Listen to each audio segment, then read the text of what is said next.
சிவாய நமஹா. முப்போதும் திருமேனி தீண்டும் ஆதிசைவர்கள் குலத்தில் சுந்தரமூர்த்தி சுவாமிகளுடைய வழிவழி தோன்றல் அடியார்க்கு அடியேன் திருவான்மையூர் சந்தோஷ் திருமேனி சிவாச்சாரியார் அன்பர்கள் அனைவருக்கும் வணக்கம்.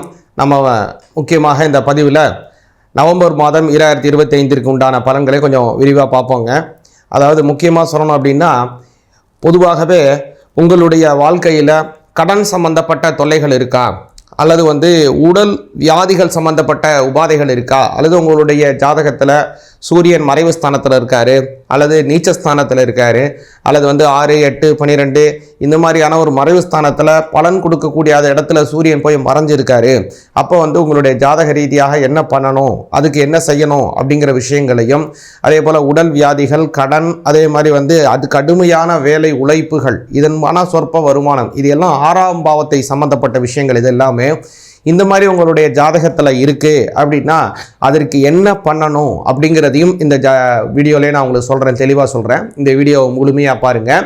முக்கியமாக இந்த நவம்பர் மாதம் பார்த்தீங்க அப்படின்னா கோச்சாரம் ரொம்ப அருமையாக இருக்குங்க. முதல்ல குரு பகவான் வக்ரத்தில் ஆரம்பிக்கிறார். அதாவது கடகத்தில் குரு பகவான் ஃபுல்லாக இருக்கார். அதே மாதிரி சிம்ம ராசியில் பார்த்தீங்கன்னா கேது பகவான் இருக்கார். சூரிய பகவான் நீச்சஸ்தானம் அப்படின்னு சொல்லக்கூடிய துலா ராசியில் இருக்கார். அதே பகவான் புத பகவான் முதல்ல வக்ரத்தில் இருக்கார். 17ஆம் தேதி வக்ரத்தை அவரும் நிறுத்தி செய்து கொள்கிறார். அப்புறம் பார்த்தீங்கன்னா 17ஆம் தேதி சூரிய பகவான் பெயர்ச்சியாகி விருச்சிக ராசிக்கு போயிடுறாரு. அதே மாதிரி செவ்வாய் பகவான் இந்த மாதம் முழுவதுமே அவர் விருச்சிகத்திலே தான் இருக்கார். சுக்கிர பகவானை பார்த்தீங்கன்னா முதல்ல கன்னி ராசியில் இருக்கார் முதல்ல. அப்புறம் 3ஆம் தேதி பார்த்தீங்கன்னா அவர் துலா ராசிக்கு வராரு. மறுபடியும் பார்த்தீங்க அப்படின்னா 27ஆம் தேதி இந்த மாதத்தினுடைய கடைசியில் அவர் மறுபடியும் விருச்சிக ராசிக்கு வந்துடுறாரு. அதே மாதிரி இந்த மாதம் முழுவதுமாகவே சனி பகவானும் ராகு பகவானும் கும்பராசியிலே இருக்காரு. முதல்ல பார்த்தீங்கன்னா சனி பகவான் வக்ரத்திலே தான் இந்த மாதத்தை ஆரம்பிக்கிறாரு. இந்த மாதம் 17ஆம் தேதி சனி பகவானும் வக்ரகதியை நிவர்த்தி செய்து கொண்டு நேர்கதிக்கு மாறுறாரு. இந்த 3 கிரகங்களினுடைய வக்ரம் இருக்குங்க இந்த மாதம். குரு பகவானுடைய வக்ரமும் இருக்கு. குரு பகவான் வக்ரம் எப்போ ஆரம்பிக்கிறார் பார்த்தீங்க அப்படின்னா 18ஆம் தேதி வக்ரத்தை ஆரம்பிக்கிறாரு. அதனால் இந்த மாதம் சரியாக சொல்லப்போனால் முதல்ல வரக்கூடிய, அதாவது முதல் பகுதி பிற்பகுதி அப்படின்னு 2ஆக பிரிச்சுக்கணும். இந்த மாதத்தில் இந்த மாதத்தினுடைய பலன்கள் 2ஆக, முன்பாதி ஒருத்தவங்களுக்கு வேறு மாதிரி இருக்கும், பின்பாதி ஒருத்தவங்களுக்கு வேறு மாதிரி இருக்கும். அப்போது இந்த பலன்கள் உங்களுக்கு எப்படி இருக்குங்கிறதையும் தெளிவாக பார்ப்போம். அதே மாதிரி இந்த மாதம் பார்த்திங்கன்னா நிறைய பண்டிகைகள், நிறைய விசேஷங்கள் கொண்ட மாதமாகவும் வருது. இதனால் என்ன நன்மைகள், எப்படி செய்யணும் அப்படிங்கிறதையும் தெளிவாக பார்ப்போம். சிவாய நமஹா. மிதுன ராசி ஆகியவங்களுக்கு இந்த மாதம் அப்படிங்கிறது குழந்தைகளினாலே ஒரு பெரிய பூரிப்பு ஏற்படக்கூடிய நல்ல மாதமாக ஏற்படுதுங்க. மிதுன ராசிக்காரங்களுக்கு பொதுவாக மிதுன ராசிக்காரங்க பார்த்தீங்க அப்படின்னா புதனுடைய ஆதிக்கம் கொண்டவங்களாக இருப்பாங்க. தெய்வ வழிபாடுகள் பரிபூர்ணமாக இருக்கும். ஒரு விஷயத்தை கம்யூனிகேஷன் பண்ணுவதில், அல்லது கலைநயமாக சொல்லுவதாக இருக்கட்டும், அதை திறம்பட அடுத்தடுத்த தலைமுறைகள் கொண்டு போவதில் மிதுன ராசிக்காரங்க ரொம்ப கட்டிக்காரங்களாக இருப்பாங்க. கம்யூனிகேஷன் ஸ்கில் ரொம்ப நல்லாயிருக்கும். லாங்குவேஜ் ஸ்கில்லாம் ரொம்ப நல்லா இருக்கக்கூடியவங்க மிதுன ராசிக்காரங்க. அந்த மிதுன ராசிக்காரங்களுக்கு பார்த்தீங்க அப்படின்னா இந்த மாதம் அப்படிங்கிறது ரொம்ப அற்புதமான மாதமாக இருக்கிறது. 2லே குரு பகவான் செல்லக்கூடிய காலம். 7ஆம் அதிபதி 2லே இருக்காரு. அது மட்டும் இல்லை, குரு பகவானுடைய பார்வை உங்களுடைய 6ஆம் பாவத்திலையும் அஷ்டமஸ்தானத்திலும், அதே மாதிரி உங்களுடைய 10ஆம் பாவத்திலையும் விழுதுங்க.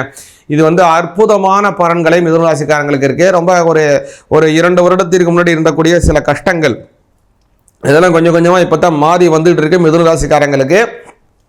அது மேலும் பரிபூர்ணமான நல்ல அனுகிரகத்தை இந்த குரு பகவான் இப்போ உங்களுக்கு செய்ய போறாரு. குறிப்பாக சொல்லணும் அப்படின்னா, குரு பகவான் இதுவரை வக்ரகதி அடைந்து 2ஆம் பாவத்தில் இருந்தார். அவர் வக்ரகதியை, அதாவது இந்த அதிசாரத்தில் 2ஆம் பாவத்தில் போயிட்டு இருந்தார். அவர் வக்ரகதி அடைஞ்சு மறுபடியும் அவர் உங்களுடைய ஸ்தானத்திற்கு இந்த மாதம் முழுவதுமே 2ஆம் பாவத்தில் தான் இருக்கார். அப்போது அதிசாரமாகி குரு பயிற்சி ஆகிட்டாரானா, குரு பயிற்சி ஆகலை, இப்போ வரக்கூடியது அதிசாரத்தில் தான் போயிட்டு இருக்காரு. மறுபடியும் வக்ரம் அடைந்து மிதுன ராசிக்கு மறுபடியும் அவர் கடகராசிக்கு அடுத்த வருடம் தான் அவர் மே மாதத்தில் தான் அவர் பயிற்சி ஆகிறார். இப்போ போகக்கூடியது அதிசார பயிற்சி. இந்த அதிசார பயிற்சியில் ரொம்ப நன்மைகளை தரப்போறாரு. குறிப்பாக மிதுன ராசிக்கு தான் ரொம்ப அதிகமான நன்மைகளை தராரு இந்த மாதத்தில். அதே மாதிரி பார்த்தீங்க அப்படின்னா இந்த மாதத்தில் ஒரு பெரிய நன்மை என்ன அப்படின்னா, 3ஆம் பாவத்தில் இருக்கக்கூடிய கேது பகவான், அதாவது பெரிய பரிபூர்ணமான நல்ல மாற்றங்களை தரப்போறாரு. குறிப்பாக ஏதாவது நீங்கள் தொழில் மாறணும், குடும்பத்தில் குடும்பத்துக்கும் உங்களுடைய தொழிலுக்கும், அதாவது நீங்கள் வேலை செய்யக்கூடிய இடத்துக்கும் ரொம்ப டிஸ்டன்ஸ் அதிகமாக இருக்குது, உங்களுடைய ஃபேமிலியோட அதிகமாக நேரம் உங்களால் ஸ்பெண்ட் பண்ண முடியல, அதிக நேரம் அலைச்சலாகவே இருக்குது, பிரயாணத்தில் அதிக நேரம் போயிட்டு இருக்க ஒரு நாளும் அப்படிலாம் நீங்கள் ஒரு ஏக்கம் இருக்கிட்டு இருக்கீங்க அப்படின்னா, உங்களுடைய வேலை எந்த இருக்கோ அதற்கு பக்கத்திலே உங்களுடைய வீடு அமைவதற்கு, அல்லது உங்களுடைய வீட்டுக்கு பக்கத்திலே வேலை செய்யக்கூடிய அமைப்பு, இதில் ஏதோ ஒன்று அப்படி மாறுவதனால உங்களுடைய பிரயாண காலம், தினந்தோறும் பிரயாணம் செய்ய வேண்டிய அந்த அலைச்சல்கள் குறைய போகுது. அதை உறுதி செய்கிறாரு குரு பகவானுடைய அந்த சஞ்சாரம். குரு பகவான் 16ஆம் தேதிக்கு மேல வக்ரம் அடைகிறாரு. அதுவும் உங்களுக்கு ஒரு பெரிய நன்மையாக அமைய போகுது. அதே மாதிரி இந்த மாதத்தினுடைய முதல் பகுதி அப்படிங்கிறது ரொம்ப நல்லா இருக்கு உங்களுக்குன்னே சொல்லலாம். 5ல் இருக்கக்கூடிய சூரிய பகவான் 3ஆம் அதிபதி 5ஆம் இடத்துல நீச்சம் அடைவது ராஜபங்க யோகம் அப்படின்னு பேரு. அது மட்டும் இல்ல, இந்த சுக்கிர பகவானை கவனிச்சிங்க அப்படின்னா உங்களுடைய 12ஆம் அதிபதி, அந்த 12ஆம் அதிபதி 6ஆம் பாவத்திலே செல்றாரு இந்த மாதத்தினுடைய 27ஆம் தேதி. அதாவது கெட்டவன் கெட்டிடில் கெட்டிடும் ராஜயோகம் அப்படின்னு சொல்லுவாங்க. அதனால 12ஆம் அதிபதி 6ஆம் இடத்திலே மறைவது நல்லது. அதனால ஒரு பெரிய நல்ல பலனை தரப்போகிறாரு சுக்கிர பகவான். அதற்கு ஒரு விபரீத ராஜயோகம் அப்படின்னு பேரு. இந்த விபரீத ராஜயோகம் அப்படிங்கிறது இந்த மாதத்தினுடைய கடைசியில இருக்கு. இந்த நவம்பர் மாதம் கடைசியில அது உங்களுக்கு ஏற்பட போகுது. அதே இந்த நவம்பர் மாதத்தினுடைய அதாவது இந்த நவம்பர் மாதத்தினுடைய மத்தியை கவனிச்சிங்க அப்படின்னா உங்களுக்கு சஞ்சாரம் ரொம்ப கொஞ்சம் அவ்வளோ சிறப்பாக உங்களுக்கு சொல்ல முடியாது. ஏன் அப்படின்னா சூரியன் 6ஆம் பாவத்திலே மறைகிறாரு. உங்களுக்கு 2லே நல்ல பலனை தந்து கொண்டிருக்கக்கூடிய குரு பகவானும் வக்ரம் அடைகிறாரு. இப்போ அந்த 6லே மறையக்கூடிய சூரியன் ஆகட்டும், அதிலே இருக்கக்கூடிய செவ்வாய் ஆகட்டும், அடுத்ததாக உங்களுடைய ராசிநாதனும் வக்ரம் அடைகிறார், புத பகவானும் வக்ரம் ஆகிறாரு. அதனால இந்த சமயம் அப்படிங்கிறது ஏதாவது ஒரு முக்கியமான விஷயம் எடுக்கணும், முக்கிய முடிவுகள் எடுக்கணும், ஏதாவது கோப்பில் சைன் பண்ணணும், ஏதாவது ஒரு பொருளை வாங்கணும், நிலத்தை ரெஜிஸ்ட்ரேஷன் பண்ணணும், யாருக்கா கரையம் பண்ணி கொடுக்கணும், இல்லை கரையம் வாங்கிக்கணும், அல்லது தொழில் சார்ந்த விஷயங்கள்ல ஏதோ வெளிநாடு போகணும், ஏதாவது செய்யணும்னா முடிந்த அளவுக்கு நவம்பர் மாதத்தினுடைய முற்பகுதியை பயன்படுத்தி கொள்வது மிதுன ராசிக்காரங்களுக்கு ரொம்ப நன்மையாக இருக்குங்க. அப்போ உள்ள காலம் கிரகநிலைகள் எல்லாமே ரொம்ப நல்ல திருப்திகரமாகவும் நல்ல சந்தோஷகரமாகவும் குடும்பத்திற்கு நல்ல மன அமைச்சி தரக்கூடிய அமைப்பாகவும் இருக்கு. இந்த மாதத்தினுடைய பிற்பகுதி அவ்வளோ சிறப்பாக உங்களுக்கு இல்லை. முக்கியமாக சொல்லணும்னா உடல் சார்ந்த உபாதைகள் வருவதற்கு வாய்ப்பு இருக்கு. குடும்பத்தில் ஒரு சில வைத்திய செலவுகள் ஏற்படுவதற்கான வாய்ப்பும் இருக்கு இந்த மாதத்தினுடைய பிற்பகுதி. அதே மாதிரி இந்த பிற்பகுதி அப்படிங்கிறது சூரிய பகவான் சஞ்சாரம் செய்யக்கூடிய இடம் அப்படிங்கிறது நீர் ராசியாக அமையுது. இதுக்கு வாட்டரி சைன் அப்படின்னு பேரு. அதனால் அந்த சமயத்தில் நீர் சார்ந்த சில உபாதைகள், ஜலதோஷம், இந்த மாதிரியான சில உடல் உபாதைகள், நீர் சார்ந்த சில உடல் உபாதை வருவதில் ரொம்ப ரொம்ப கவனமாக இருக்கணும். சரிங்க, இதுக்கு என்ன செஞ்சால் நன்மைகள் கிடைக்கும், இந்த மாதிரியான விஷயங்களை எப்படி ஓவர் கம் பண்ணி வரணும் அப்படின்னா அது சூரிய பகவானினால் உங்களுக்கு ஏற்படுறதுனால சூரிய பகவானுடைய காரக தெய்வமாக இருக்கக்கூடிய சிவபெருமான் வழிபாடு செய்யுங்க. அதாவது நவம்பர் மாதம் 3ஆம் தேதி திங்கட்கிழமை பார்த்தீங்கன்னா சிவபெருமானுக்கு உண்டான பிரதோஷம் வருது.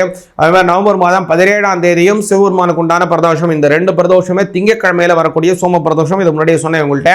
அதனால இந்த பிரதோஷத்தில் சிவபெருமான் வழிபாடு செய்தீங்கன்னா சூரிய பகவானால் ஏற்படக்கூடிய உடல் உபாதைகள், அதே மாதிரி கடன் சம்பந்தப்பட்ட பிரச்சனைகள், அதே மாதிரி ஏதாவது ரொம்ப கடினமான வேலை செய்றீங்க, அதில் ஏற்படக்கூடிய வருமானம் ரொம்ப சொற்பமாக இருக்கு அப்படின்னா அதுலேயும் ரொம்ப நல்ல பலன்கள். இது எல்லாமே மாறும். கடன் இருந்தால் கடன் குறையும், அதே மாதிரி அது வருமானம் அதிகரிக்கும், நல்ல திருப்திகரமான சூழ்நிலைகள் ஏற்பட போகுதுங்க. அதே மாதிரி இந்த மாதத்தில் உங்களுக்கு ஒரு பெரிய பிளஸ்ஸாக அமையுது மிதுன ராசிக்காரங்களுக்கு 9ஆம் இடத்துல இருக்கக்கூடிய ராகு பகவானும் அந்த சனி பகவானும் அது உங்களுக்கு ரொம்ப ரொம்ப நல்லதாக அமைய போகுதுங்க. அதனால இந்த மாதத்தில் தெய்வ வழிபாடுகள் ரொம்ப நல்ல கடமாகவும் திருப்திகரமாகவும் இருக்க போகுது. அதே மாதிரி உங்களுடைய முன்னோர்கள் சொத்துக்கள் ஏதாவது உங்களுக்கு சேர வேண்டியிருக்கு, அதில் ஏதோ ஒரு ரிஜிஸ்ட்ரேஷன் இருக்கு, இல்லை ஏற்கனவே வாங்கின சொத்து ரிஜிஸ்ட்ரேஷன் பண்ணுறதுல பிரச்சனை இருக்கு, அல்லது பட்டா சிட்டா அடங்கல் ஏதோ கிடைக்காம இருக்கு, அல்லது ஏதோ ஒரு கோப்பு அரசாங்கத்திலேருந்து கிடைக்க வேண்டிய ஒரு கோப்புல ஃபைல் உங்களுக்கு சரியாம இருக்குன்னா இந்த மாசத்துல முயற்சி பண்ணுங்க, கண்டிப்பாக கிடைக்கும். அதே மாதிரி உங்களுக்கு சூரியன் நல்லா இருக்கிறதுனால முன்பகுதியிலே செஞ்சிட்டீங்கன்னா ரொம்ப ரொம்ப நல்லா இருக்கும். சிவாய நமக.